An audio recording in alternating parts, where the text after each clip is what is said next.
ৰাতিপুৱাৰ চাহকাপ এয়া নিজে বনোৱা চানাকেইটাৰ লগত খাওঁ বুলি উলিয়াই লৈছোঁ। চানাকেইটা কালি ৰাতিয়ে বনাই থৈছোঁ আৰু ৰাতিপুৱা একাপ চাহ লৈছোঁ, লাল চাহ। ইয়াতে চেনি দিয়া নাই আৰু চানাকেইটাৰ লগত খাবলৈ বুলি বহিছোঁ। খাবলৈ যে বৰ ধুনীয়া হৈছিলে।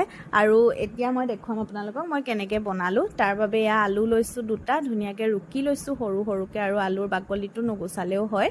ধুনীয়াকৈ ৰুকি লোৱাৰ পাছত এনেকৈ দুটা চৰিয়াত এনেকৈ পানী লৈছোঁ, আৰু পানীখিনি যেতিয়ালৈকে চাফা নহয় তেতিয়ালৈকে আলুটো এনেকৈ প্ৰচেছটোতে ধুই থাকিব লাগিব।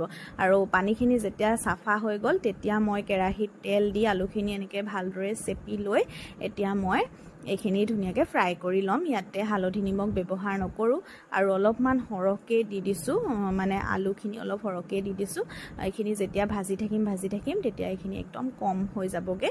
ইয়াতে গেছটো একদম কম ৰাখিব, তেতিয়া জ্বলি নাযায় আৰু ভালদৰে ফ্ৰাই হ'ব, ক্ৰিস্পি হ'ব, মানে কৰকৰীয়া হ'ব। সেইকাৰণে এয়া দেখিছে নহয় কিমানখিনি আলুৰ পৰা এইকণহে ওলালেগৈ। সেইকাৰণে সৰহকৈ দি দিলেও লাষ্টত কমেই হৈ যাব। এইখিনি মই এতিয়া এটা চৰিয়াত কাঢ়ি লৈছোঁ। আৰু তাৰ পাছত আলুখিনি যেতিয়া ভাজি হৈ গ'ল তাৰপাছতে মই ইয়াতে ভাজি ল'ম চিৰাখিনি এনেকৈ ভাজি লোৱাৰ পাছত বগা বগা হৈ একদম ফুলি ফুলি যাব, বৰ ধুনীয়া লাগে দেখিবলৈ। তাৰপিছত আলুখিনিৰ লগত চিৰাখিনিও এয়া দি দিছোঁ। তাৰ পাছতে মই অকণমান কাজু খিচমিচ কাটি লৈছিলোঁ সৰু সৰুকৈ, সেইখিনিও ফ্ৰাই কৰি লৈছোঁ। এইখিনি ইয়াতে দি দিলোঁ। তাৰপাছত লৈছোঁ বাদামখিনি বাৰু মই ভাজিয়ে লৈছোঁ, মানে ভজাই কিনি আনিছোঁ। এইখিনিও ইয়াতে দি দিলোঁ।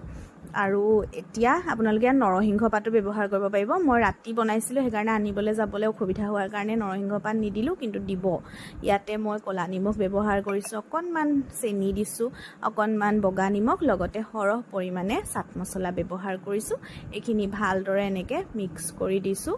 আৰু এয়া আমাৰ চানা ৰেডি হৈ গ'ল। আৰু এতিয়া ভালদৰে আপোনালোকে বৈয়াম এটাত ভৰাই ধুনীয়াকৈ থৈও দিব পাৰিব, কেইবাদিনলৈকে এইখিনি থ'ব পাৰিব, খাব পাৰিব, বেয়া হৈ নাযায়, খুব ধুনীয়া লাগে খাবলৈ। এবাৰ বনাই খাই চাব ঘৰত। চিৰাটো হয়তো ভাজি সকলোৱে খাইছে, কিন্তু এই আলুটো যে দি লয় খুব ভাল লাগে। আৰু বিশেষকৈ কিচমিচ কেইটায়ো মিঠা মিঠা কৰে, অকণমান নিমখীয়া নিচিনাও ফ্লেভাৰটো আহে ক'লা নিমখৰ কাৰণে বা চাট মছলাৰ কাৰণে। সেইকাৰণে খুব ধুনীয়া লাগে। আবেলি এনেকৈ এবাৰ বনাই খাই চাব পাৰিব।